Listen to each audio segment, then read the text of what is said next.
Thanks so much for tuning in to Reversing Climate Change. I'm the host, Ross Kenyon. We have two sponsors right now, Rainbow and Philip Lee LLP. If you give me a couple minutes, I'll tell you about why they are very relevant to your interests. So listen up. If you follow me on Substack or LinkedIn, you've probably seen me write for Rainbow recently. They have a very idiosyncratic approach to how science is commercialized and how engineering works within carbon removal. And I really like working with them. I've learned a lot from the people there. They're very smart, thoughtful people, and they're aiming to be the most developer-centric registry out there. What's cool about Rainbow is how seriously they take field engineering experience. They aren't there just to write a bunch of detached rules about how things should work in the abstract and then let project developers figure it out. No, they are very serious about field engineering, about how operations actually work in the real world, and they take a rigorous yet philosophical approach. I'll link to those articles in the show notes in the sponsors section. You should check them out because it will give you a very good idea of why I think Rainbow is a very cool company and one that you should consider doing business with. If you are a project developer and you're thinking about which registry to use for your next project, you should absolutely take a meeting with Rainbow and see if there's a fit there. One thing to keep in mind that is often very important to the project developers that I've interviewed as a result of my work with Rainbow, doing customer discovery work, and just trying to wrap my head around the opportunities that they're seeing is how fast their certification process is. They typically quote around 3 months to issue carbon credits, which is very short. It goes by lickety-split for registries. So if you're a project developer, you're looking for a registry to use to certify and issue your carbon credits, take a look at Rainbow. Link is in the show notes. Thanks so much for listening. I'd also love to tell you about Philip Lee LLP. I really like doing shows about the law. I think the law is such a fascinating part of our shared social life. It structures so much of it. It's badly understood by most people. And just structuring deals within carbon removal is hard. I'm talking grown-up deals here. Like when you're trying to put together an enormous package, complicated structuring, a lot of money changing hands, the stakes are high. You really do need a good lawyer. I'm sorry to tell you that if you are a startup out there in carbon removal, you're going to probably pay a fair amount of money to lawyers. There's just no way around it. Your choice is basically, do you get a bad lawyer or a good lawyer? One really cool thing I can say on Philip Lee LLP's behalf, well, one, Ryan Covington and I did a very fun show about how basically no one except for an elite few really know what bankability and project finance even mean. And he lays it out very clearly. If you'd like to go listen to that show, it's awesome and it's linked in the show notes. And also we ended up talking about Ernest Hemingway a fair amount too. So it keeps with the tradition of reversing climate change. One also really cool thing is that they just won Environmental Finance's VCM Law Firm of the Year. They've won it 3 years in a row, 2023, 2024, and 2025. It's the only award for legal teams operating in the VCM, and they have offices in the US, Europe, and the UK. You should check out Philip Lee LLP. Thank you from the bottom of my heart for listening to this, and thank you to our sponsors. You really make this so that it's something that in a busy life with lots of competing priorities, I'm able to keep coming back and making more reversing climate change. Thanks so much for what you do. And now, here is the show.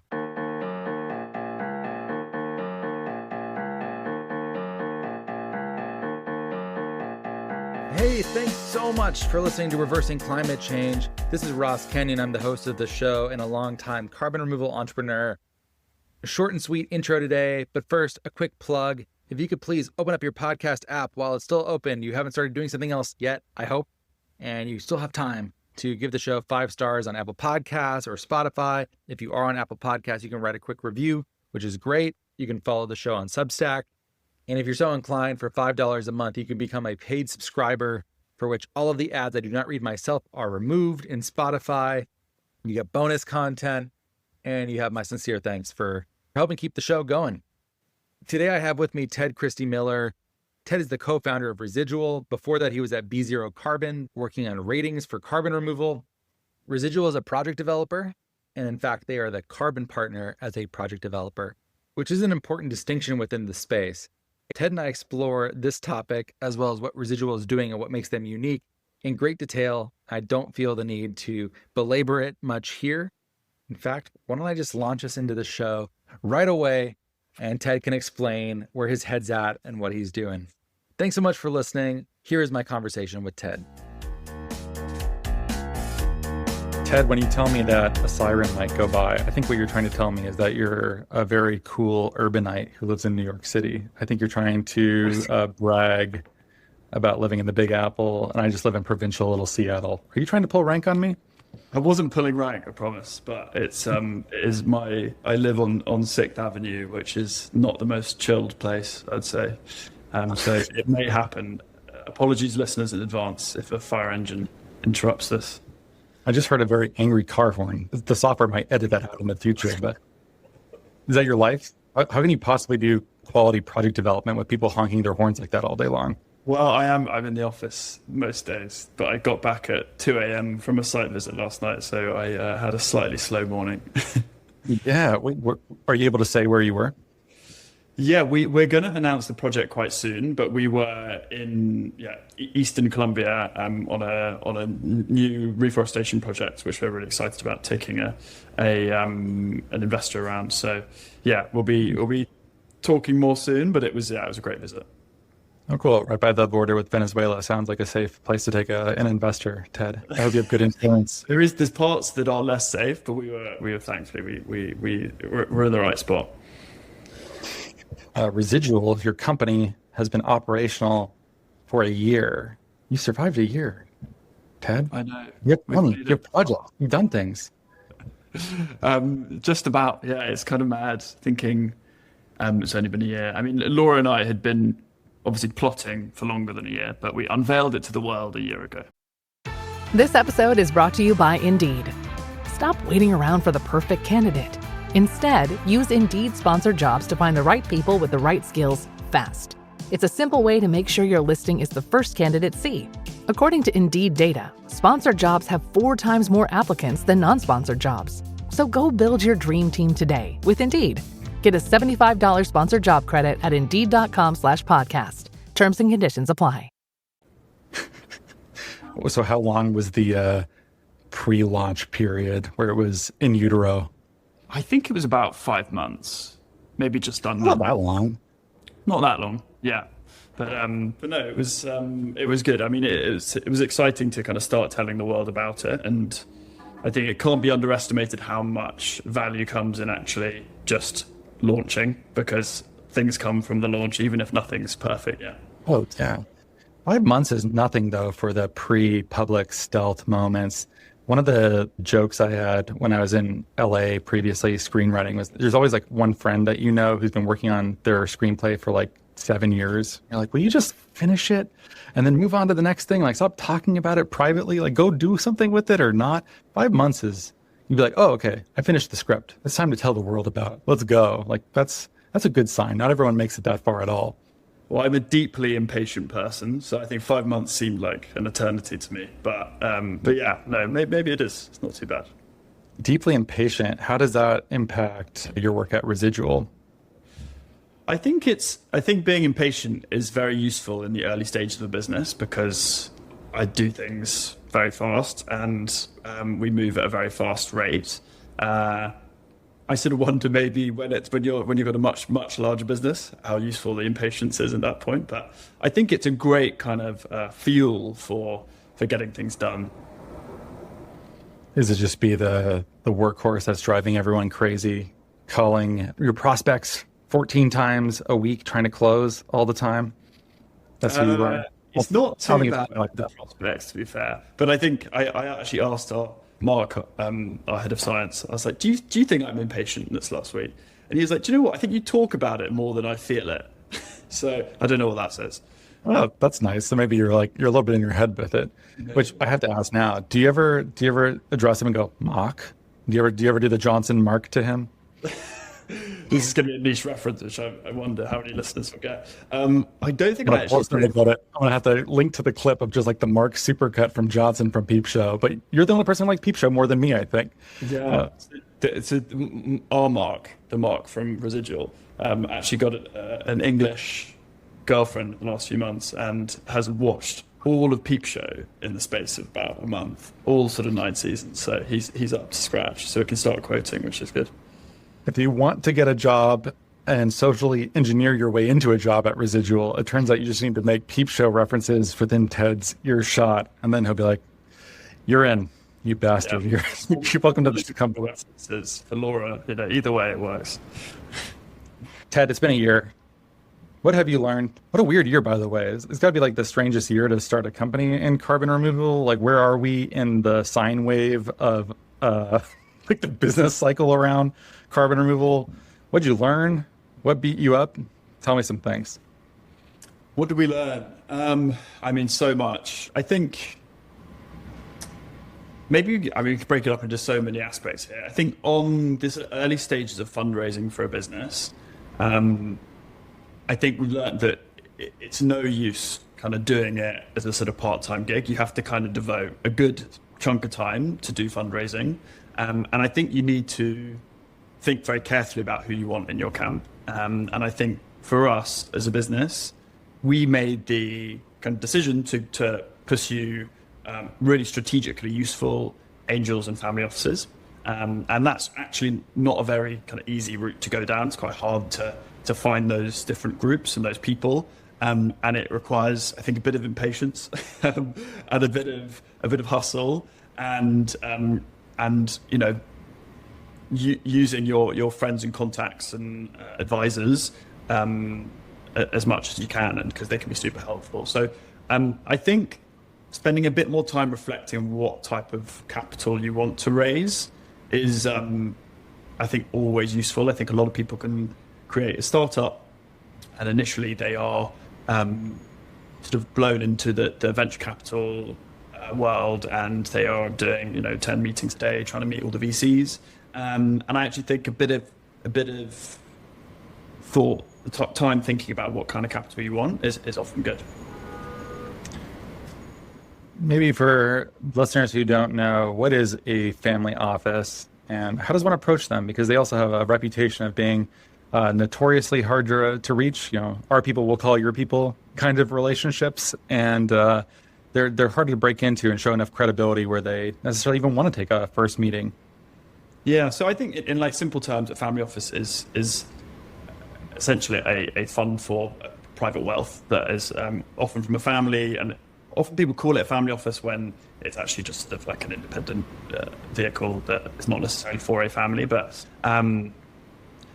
in terms of how to tackle that group, I mean, the difference I think between them and VCs is often they will be a bit more patient capital.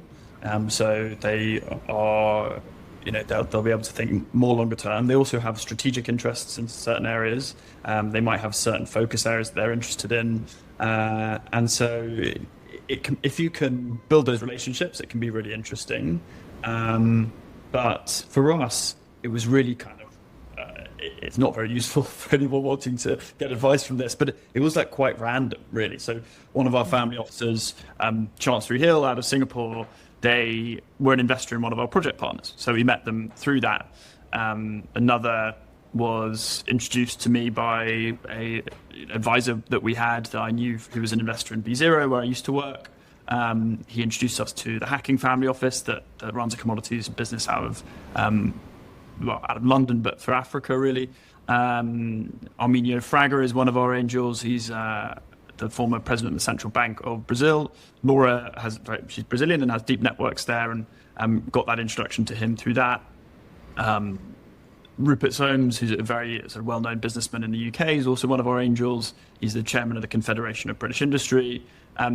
Similarly, using sort of the networks and building out through that has been the way we do it. And so it's not a very structured process. It's often quite kind of leaning on people for introductions, spending time building those relationships, and trying to think about who is strategically useful for what you want to do. So for us, having a commodities house in Africa that is invested in us is extremely useful when we want to do business development for African projects, for instance. Our projects our investor in Singapore has great networks across APAC, which we sort of were lacking a bit, both on the buy side and the project level investment side. So another great strategically useful investor for us. So I think it sort of depends on what you're wanting from the people investing in you.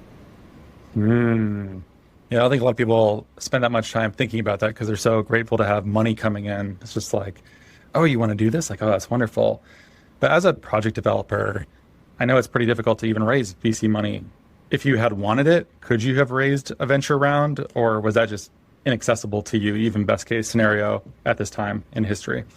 I think at the stage we raised, it was basically Laura and I, sort of two people with a slide deck and vibes. And so I think there needed to be quite a lot of personal belief in what our vision was for the people investing in us.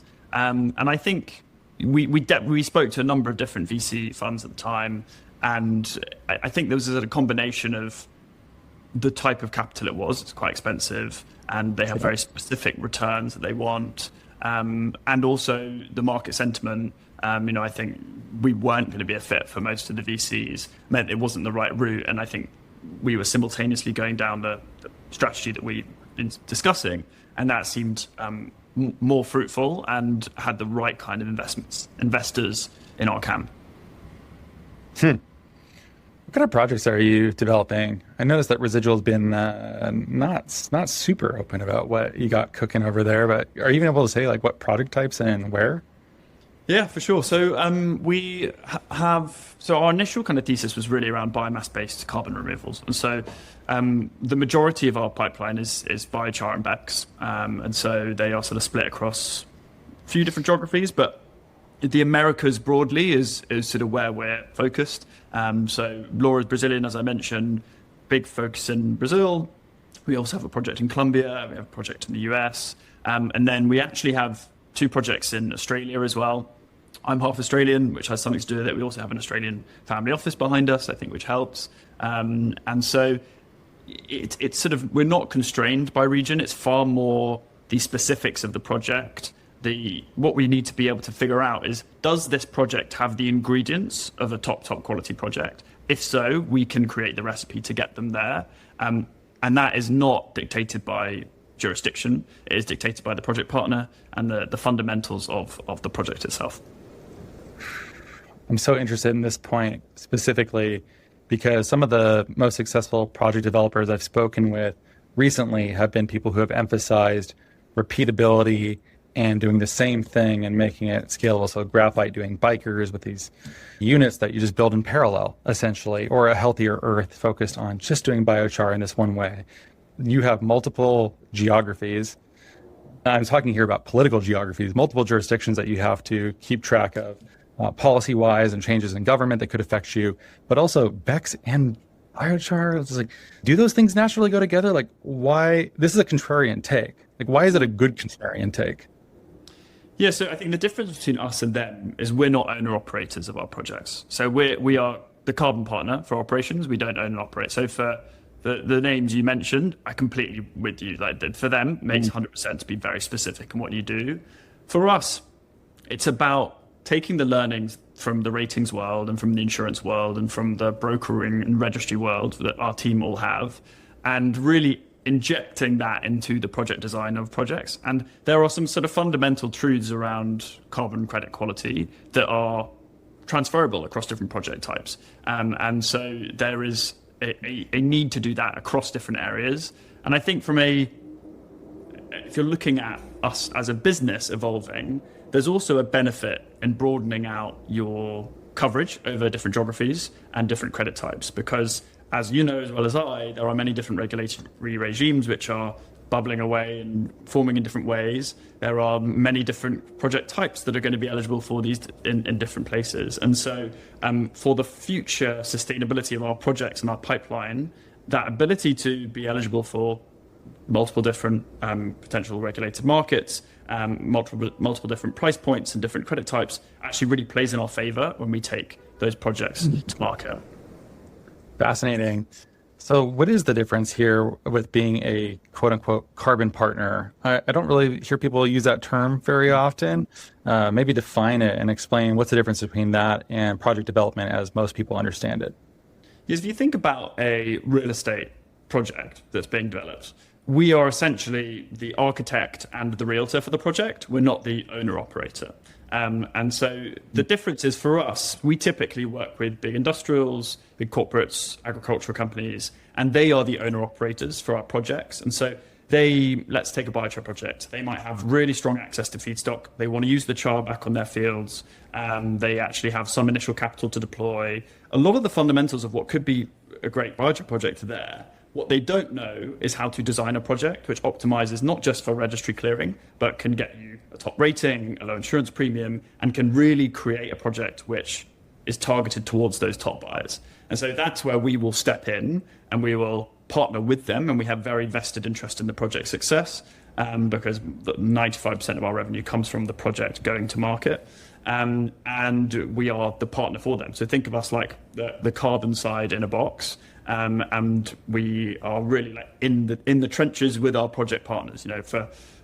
We will have some sort of seeming deliverables when we go into a partnership, but in practice, they go so over and above what that entails, because at the end of the day, we want to do our best for these projects and make sure that they have the best chance of success. And so we will go over and above to achieve that for anything we work on. Okay. This type of project development seems venture backable, though, because it sounds capital light. You're not financing this off of your balance sheet. And it seems like you're able to scale this expertise. You're almost like the financial, legal, business layer that's helping people with load of bagasse sitting around. How do you turn that into something valuable for them and for you? That's a different kind of service. That's not even project development. Call it the carbon partner. But that seems like something that could raise venture funding. It's like the way that I compare this is that project development is infinitesimals in calculus or something, where it's not venture backable. But if you stack a ton of them up together, sometimes it becomes venture backable if you're able to get like enough of these small things together. Does it actually play out like that? Could you not have just raised venture funding in this way? Or this is wishful thinking. And also it's like 4 different questions on top of itself. So sorry. Yeah, Good luck. I think it could be venture backable. It's more just, I think, the way that normally venture thinks about things is through the lens of software. And so when you take on, let's say you raise a lot of money from a venture capital firm, they may steer you into a route that is trying to make a SaaS product that does X, Y, and Z, and they change your revenue model. We have a very standard carbon asset development model. Like that is just like, it's not that new for our market. Like there's others that have done it in former iterations of the carbon market. And I think that it can be more challenging for them to get their heads around. But I agree with you. Look, I think the beauty of the model of doing a project, of doing a company like this, is actually these are projects that last 20, 30 years in some case. And so there is quite long-term sustainable revenue streams that can come from this if you bet on the carbon market. And so I think it definitely could be. Look, I think as well as I do, venture has grown kind of weary of the carbon market in kind of recent years. So I think to be confirmed how much venture capital there is around for this. And I also, I think we've had such a good experience with the family offices that we've sort of brought in, and we're exploring a number of different sort of project level financing mechanisms to help fund the business. And, I think there's other routes as well. I think that's what I want to also tell people, is that there are other worlds. I think venture definitely has a place. It should probably be 20% rather than 80% of the funding of this business, but these businesses. But yeah, I think for us at the moment, the route we're going down is working. Yeah, I'm not necessarily saying you should have gone that route, so much as saying that your model actually sounds more like SaaS than maybe you want to admit. I imagine, I don't know, am I able to say how many projects you have under contract? Am I able to say that or not? Yeah, we've got 7. Okay. So right now you have 7 projects under contract, and that's after a year. And I imagine that number could probably go up quite a lot, and the parabola could get steeper for how many projects that you have under contract. And I imagine you're probably also going to bring in more software to help manage some of these relationships and track these things and make sure like that starts looking more like SaaS than it does like project development or some of the other things that handicap the venture relationships within carbon removal. The macro stuff still might not make sense. And also, if you don't need to take venture dollars, then you really shouldn't. So lucky you that you don't even have to get into that process in the first place. Yeah, I think the SaaS point is more about your revenue model. So SaaS, it's literally software as a service. Our revenue model is baked into credit sales. So I think that's just like the fundamental difference. On tech, we are like the software side is central to what we do. So Laura, my business partner, has solo devved the entire Residual platform, which is where we're going to start being more public about, but it's actually where all of our projects will live for buyers and investors. And it will also have a lot of the tools that we use as a business to create one place where we actually are bringing our data, bringing our projects and taking them out to the world. But it's it's not something we talk too much about publicly at the moment. I think it will be more and more so, but it will no doubt help us do our jobs better and more efficiently in time. You don't want to be down on the ground making biochar yourself. You want to just be doing sales. That's kind of where you want to be. Is that sales? We're designing the projects. Designing the projects, but you're also the realtor though. Like, are you also? Is that you? Do you like doing that part of the thing? So for us, I mean, we are like I call us like the architect and the realtor, because we are kind of the shop front, right? Like, we are definitely going to use intermediaries. We have partnerships we're building with all of the major intermediaries. We're not like pure play brokers. We'll never go into a deal where we're not designing the project as well. So for us, it's kind of central to that. And part of the reason we think it's best to be the shop front is if we're working with a big agricultural firm in Brazil, let's say, they don't know the right intermediaries to go for. They don't know the top buyers that we're writing in the RFPs for. They don't know how to frame things in the right way. We do, because a lot of them are our former clients. And so it just makes so much sense to also be that shop front. You think about the architecting of these projects. There are people who like off-stream and grain, and people who are just trying to be like, what does your path to credits look like? And what are your various revenue opportunities here? And also, we have all these connections that we can make sure that you have the right intermediary relationships potentially, and like set these things up for you to make sure that this is not just something that you have to figure out yourself, but it has more of a turnkey basis. You are like that. The difference is that we're the project designers. So we're on the ground. We're like the carbon team in the actual project. So we are there making the decisions, doing technology selection, doing all the feasibility, doing all the project design work, taking it through registries, taking it through ratings. It's a lot more of a partnership than a service. And so that's how it's different. And then it sounds like your revenue model, though, is based primarily on credits being issued, being sold. I imagine probably being sold. Is that how you're doing things? Yeah, sold. Did you have any big pivots this year that you're like, that's not going to work? What do we do now? Big pivots. I think there are project types that I think we are expanding out into that I wouldn't say of a pivot, but more of a kind of a broadening, I'd say, of what we're looking at. So I'd say that's one thing that is new. I mean, that mentioned that reforestation project we're doing. There will be others as well in the months to come. So I think that's kind of the main one is thinking a bit more about where we can have our impact across different areas of the market. I think the central thing for us is we want to work on projects which have as I said, that recipe of what high quality can be, that sort of the ingredients of what high quality can be, so we can get them there. And they need to be deliverable. Like, that's the sort of central thing for us. So we want to look at a project and know we can make this one of the top quality credits in the market that's going to attract the top buyers, but also it's going to actually deliver before my grandchildren are here. And so that's the kind of the key point.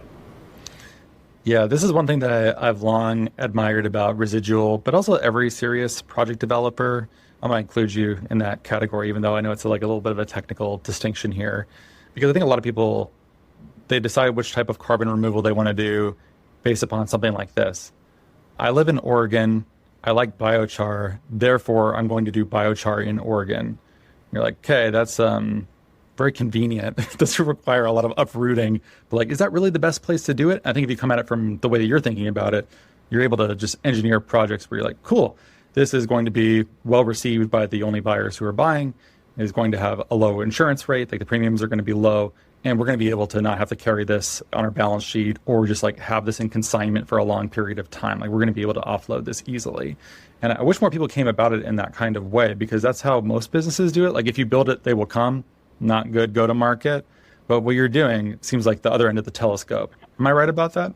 100%. So I think that was what we also discussed when Laura and I first we had a breakfast that turned into a lunch that then turned into a business a few years ago. And so even on that day, I think one of the first things we talked about is how the carbon market does not think about product market fit. They develop a product without worrying about where it's going to fit into the market. And I think no other market operates like that. And so what we're really bringing is like PMF to the carbon market, is designing projects which are optimized for sales and optimized for catalyzing that financing.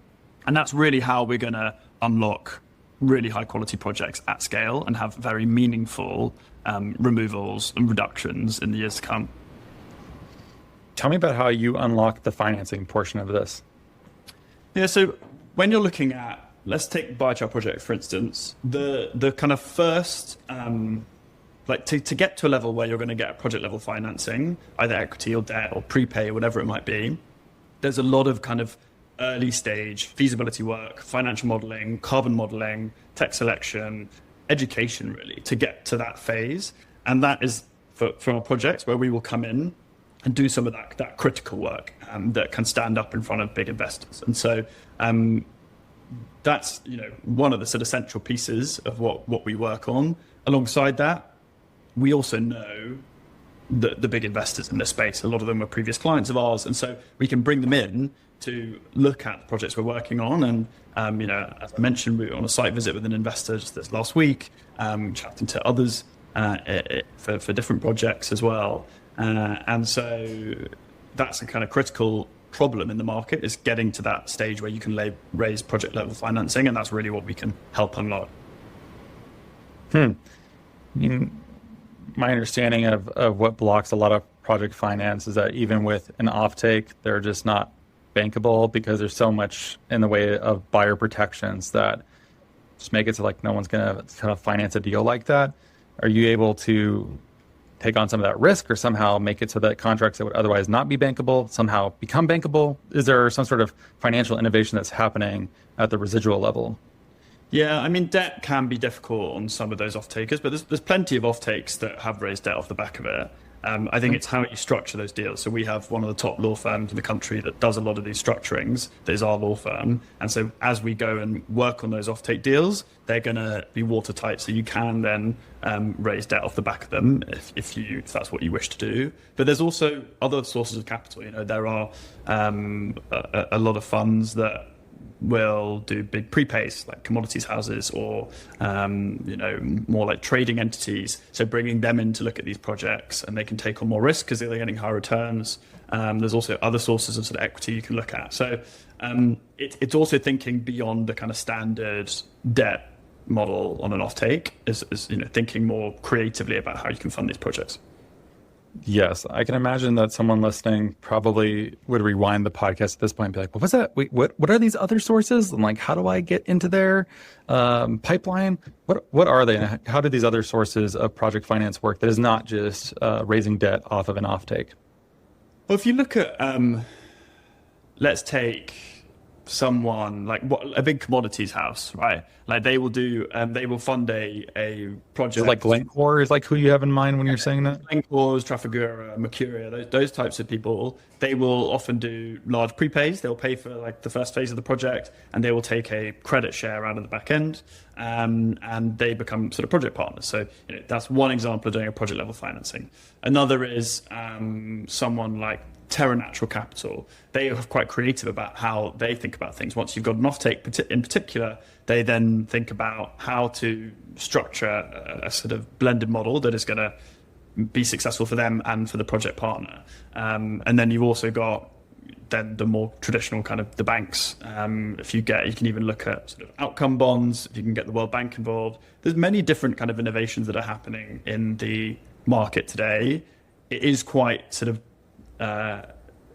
disordered, I suppose. That's not a word. But it's sort of it's not that structured. Like it's not very easy. You can't be like, oh, I'm just going to go and knock on all these doors and my project's going to be financed. It does require a bit of building out the network, figuring out who's looking at what, and trying to be a bit creative to get some of these projects funded. Most of the structures that you name and things that are like fixed income instruments that relate to like green bonds and stuff like that, I associate that very strongly with carbon markets, but not in carbon removal. Or I just hear about it way, way less than I should. Are these deals taking place in the background and people are just NDA'd and aren't talking about it? Or are they still in the works, but maybe not mainstream yet? What's actually the status of many of these deals? Yeah, I think it's the latter. A lot of them are in the works and not mainstream, but I don't know if I can name any of the banks, but I know 3 banks that are working on outcome bonds to fund a number of different project types. And so, the people are looking at it for sure, but it is still kind of early days, and they're trying to understand what risk they can take on. So many questions about that. That's really interesting. Is that something that you think will make a splash in 2026? Is it farther out than that? When do you expect some of these new instrument types to be accessible to people in our space? I think there'll be some announcements this year, but you've even seen some innovations. If you look at the Barclays undo deal, Standard Chartered undo deals, they're quite innovative structures that have been put together. I know Curate were helping to do that. So I think, we've already seen some precedent. I think there'll be more of those across different project types. I think in the ramp up to 2030, you'll see it more and more. In the ramp up to 2030, you'll hear that more and more. That sounds very optimistic, Ted, given that you founded in such a crazy year. And even the last month, well, I guess 2 months now, we're talking at the end of February. Weird start to the year. You don't feel like that's impacted your assessment of the direction of carbon removal and carbon markets? Yeah, do you know what? I think I'm kind of bullish because the way I see it, the market is kind of correcting rather than collapsing. If you look at particularly the analysis done by the ratings agencies, this isn't just B0, but also Calyx and Silvera, what you can see is demand is flocking towards top quality credits. And so while the market looks like it's stagnating, underneath the hood, that's the collapse of energy offsets mostly. And it's the massive increase in CDR and really high quality avoidance. And so I think that's a natural, maturation of the market. And I'm sort of hopeful about that. I think that's where we need to go if we're going to be able to scale it further. Yeah. Well, it sounds like you are seeing good analysis and green shoots in places where you feel like you are exactly where you should be. Your business is well positioned to grow into 2026 and beyond. And if you were offering advice to companies, a lot of project developers and tech developers and both listen to this show, what should they be looking out for and how can they learn from Residual's experience? Yeah, I think for developers, thinking as much as possible about risk at the very, very early days of a project is going to be really important. So too many projects would used to come for me for carbon ratings, and they had not really de-risked their project to those early stages, and it meant that they didn't have good outcomes, and a lot of them don't exist today. And so I think really thinking about carbon risk, delivery risk, financing risk, all of these things at the early stages before you kind of take a project to market is going to be really important. I also think having a finger on the pulse of those regulated markets is going to be key. As things evolve, or whether it's CORSIA or Article 6, being close to that and seeing the jurisdictions, the project types that are kind of coming into the fold is going to be ever more important. Gearing up for the compliance market. I mean, people are doing that. Pretty much everyone who can get a Japanese company on their cap table seemingly has done so. They're gearing up for how do we integrate with Japan. People are watching how the EU ETS integration is going to play out and how they're going to be able to do that. It's kind of a long time to get from here to there, though. Any thoughts on staying alive until then and being able to grow and show sufficient traction to have uptake during that time when it arrives? Yeah, I think being laser focused on delivery. The only way we get paid collectively is by these credits coming to market and finding a buyer. So just laser focused on high quality delivery for developers, I'd say. What does that mean? Is that about speed? Is it something else? I think it's about speed. It's about having the right expertise in your team as well, having the right advisors as well. I think it's about thinking when you're marketing your project, okay, how can I get the best price? How can I get the right buyers? I used to see day in, day out the power that a carbon rating, for instance, could have in unlocking those big buyers. When I was in that role, I signed on Microsoft as a client, and Visa still does the diligence for Microsoft. And I really see the value of those third-party opinions. So, for developers of all stripes, I do think that is still a very valuable marketing tool that helps you differentiate into the market, because that differentiation is going to be really key. I like the point we were talking about earlier, that being able to focus on, okay, how do we choose a project type? We know we want to do something in carbon removal. How do we do something that's going to get the highest possible rating here? I wish people would do more of that. I think a lot of it is maybe the culture, where a lot of the tech transfer office, tech development work that comes from scientists and engineers working at universities, and they have a thing that they've been working on, and then they try to commercialize it and spin it out. And that kind of way of going into carbon removal doesn't lend itself to, okay, this is the entire space. Okay, there's tons of biomass over here. What's the highest value use of it? Is this a team to execute it? Can we do this? Will someone buy it at the end? Go. What's stopping us from just having an industry full of people hardcore focused on it from that angle? Yeah, I think it's a complex question and a hard one to figure out, and that's why we've got a business. At the end of the day, if everyone else is doing it, where would you be doing, Ted? You'd have to find something else to do. I don't know. I'd have to, What's your second choice? What is my second choice? I'll get something else. I don't know. Maybe something in food. Food? What? Because your sister's a bean entrepreneur, right? The bean queen. Maybe I couldn't go into food because it's too close to that, I saw her hanging with Yadamato Lengi talking beans, not lying. I'm like, dang, Taz, like a superstar family here. Yeah. No, she puts me to shame. Though she's the queen. Okay, so you're gonna answer something serious about tech development, though. It's like maybe a distorting way of going into carbon removal. Yeah, look, and I think for us, it's like we are seasoned carbon experts, and so it's bringing that into the development side, which I don't think there's enough of really these days, especially in the project types we're looking at. And so yeah, I suppose it's a similar ethos for sure. Thanks for being here, Ted. Glad we finally got to do this. It only took us probably a full year since we've been talking about doing this, it seems like. Yeah, thanks very much, Ross, and yeah, keep up the good work.